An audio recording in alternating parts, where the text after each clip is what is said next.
নমস্কার বন্ধুরা, আশা করি সবাই খুব ভালো আছেন আর অনেক অনেক রান্না করে আপনজনদের অনেক আনন্দ দিচ্ছেন। আজকে রান্না করছি মাছের মাথা দিয়ে কালিয়া। মাছের মাথাগুলো একটু ভেজে নিয়েছি, ভালো করেই ভেজেছি। তারপরে কড়াইতে সামান্য পেঁয়াজ ভেজে পেঁয়াজটা তুলে নিয়ে এবার একটা মিডিয়াম সাইজের পেঁয়াজ বেটে সেটা একটু ভেজে নিচ্ছি, মানে কষিয়ে নিচ্ছি। আর একদিকে একটা মশলা তৈরি করে নিচ্ছি। এর মধ্যে জিরে, ধনে, মৌরি, তেজপাতা, শুকনো লঙ্কা, দারচিনি, লবঙ্গ, এলাচ দু রকমের দিচ্ছি, একটা বড় এলাচ আর 3-4টে ছোট এলাচ। এইগুলো শুকনো তাওয়ায় ভেজে নিয়ে গুঁড়ো করে একটা মশলা করে নিয়েছি। এদিকে আবার পেঁয়াজ বাটাটা ভাজা হয়ে গেলে তার মধ্যে কিছুটা মাছের তেল ছিল, সেটাও দিয়ে দিয়েছি। এবার দিয়ে দিলাম আদা আর রসুন বাটা। ভালো করে কষাবো। পেঁয়াজ, আদা, রসুন সবটাই ভালো করে ভাজা মানে কষানো হয়ে গেলে, কাঁচা গন্ধ চলে গেলে তারপরে আবার বাকি মশলাটা দেব। এবার ভেজে রাখা মশলাগুলো একটা ব্লেন্ডারে নিয়ে নিলাম, ভালো করে মিহি করে গুঁড়ো করে নেব।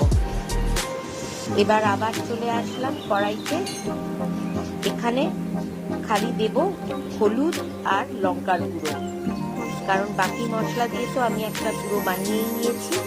তাই জন্য দিয়ে দিলাম 1 চামচ লঙ্কার গুঁড়ো আর 1/2 চামচ হলুদ গুঁড়ো। ভালো করে নেড়ে এর মধ্যে দিয়ে দিলাম স্বাদ মতো লবণ। আবারও কষিয়ে নিলাম ভালো করে। যদি পোড়া লেগে যায় সেই জন্য সামান্য জল দিয়ে একটু কষাতে হবে।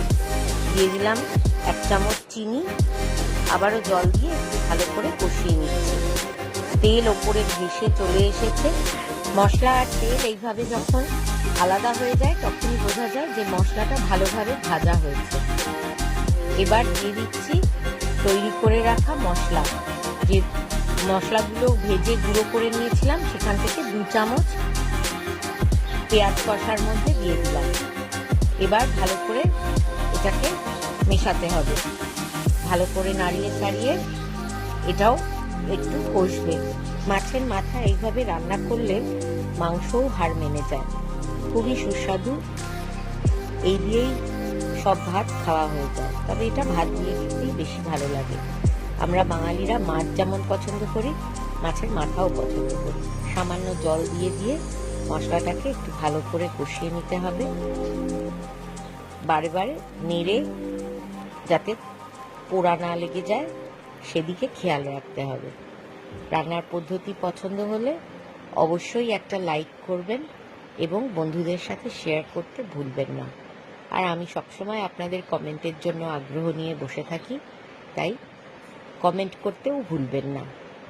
এবার মশলাটায় কষিয়ে এসেছে, দিয়ে দিলাম তার মধ্যে 2টো টমেটোর টুকরো করে কেটে। এবার মাছের ভেজে রাখা মাথাগুলো মশলার সাথে মিশিয়ে দিলাম। ভালোভাবে নাড়তে হবে যাতে মশলাগুলো মাছের প্রত্যেকটা মাথার কোনায় কোনায় পৌঁছে যায়। সামান্য জল দিয়ে আর একটু কষিয়ে নিচ্ছি। একটু জল না দিলে স্বাদ মতো কষানোটা হবে না এবং মাথাগুলো জুসি হবে না। তার জন্য একটু বারে অল্প করে গরম জল দিতে থাকতে হবে। যাই হোক, আমাদের রান্না তৈরি হয়ে এসেছে। মাছের মাথা দিয়ে কালিয়া, খেতে অত্যন্ত সুস্বাদু। এবার একটু ঢাকা দিয়ে রাখলাম যাতে মাছের মাথাগুলো নরম হয়। প্রায় 6 মিনিট মতন ঢাকা দেওয়া ছিল। এবার ঢাকনা খুলে দিয়ে দিলাম প্রথমে ভেজে রাখা যে পেঁয়াজ, সেইগুলো ভেজে রাখা পেঁয়াজগুলো দিয়েও আবার ভালো করে নাড়িয়ে নিলাম। টমেটোগুলো গলে এসেছে, মাছের মাথাও সম্পূর্ণভাবে মশলার সাথে মিশে গেছে। এইভাবে তৈরি হয়ে গেল আমাদের মাছের মাথা কালিয়া। ভাত দিয়ে খেতে অসাধারণ লাগে। একবার অবশ্যই রান্না করে চেখে দেখতে হবে। এর জন্য কাতলা মাছের মাথা খুবই উপযোগী, তবে রুই মাছের মাথা দিয়েও চলে। আমি কাতলা আর রুই 2টো মাছের মাথাই নিয়েছিলাম। যাই হোক, তৈরি হয়ে গেছে মাছের মাথার কালিয়া। পুরো ভিডিওটা দেখার জন্য আপনাদেরকে অনেক অনেক ধন্যবাদ। আবার দেখা হবে নতুন কোনো রান্না নিয়ে। নমস্কার।